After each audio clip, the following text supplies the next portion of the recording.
শুভেন্দু বাবু, আপনি বলেছেন বিজেপির যে নেতারা জেলে আছে তাদেরকে ছাড়া দিলে নাকি আপনি তাদেরকে সংগ্রামী ভাতা দেবেন।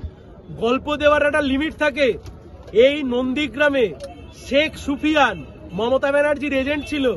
সেই শেখ সুফিয়ানের জামাই, যিনি পোস্টপল ভায়োলেন্স মামলায় জেলার বাইরে রয়েছে, আপনার বিজেপির সমর্থনে শেখ সুফিয়ানের জামাই এখন মোহাম্মদপুর পঞ্চায়েতের প্রধান।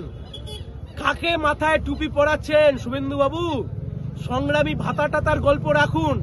বিজেপির কর্মীরা মার খাচ্ছে, যার হাতে মার খেয়েছে শেখ সুফিয়ানের জামাই, তাকেই বিজেপি আপনার নির্দেশে শেখ সুফিয়ানের জামাইকে পিছন থেকে ঠেকো দিয়ে সমর্থন দিয়ে বিজেপি সমর্থন দিয়ে তৃণমূলের শেখ সুফিয়ানের জামাইকে পঞ্চায়েতের প্রধান বানিয়েছে।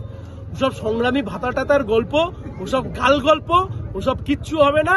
যদি আসল পরিবর্তন করতে হয়, চোর মুক্ত বাংলা যদি করতে হয়, আর এই জিনিসপত্রের যা দাম বেড়েছে তার বিরুদ্ধে যদি লড়তে হয়, তাহলে তৃণমূলের বিরুদ্ধেও লড়তে হবে, আর শুভেন্দু বাবুর দলের বিরুদ্ধেও লড়তে হবে। কাস্তে হাতুড়ি তারা ছাড়া, সিপিআইএম ছাড়া আর অন্য কোনো লাভ নেই।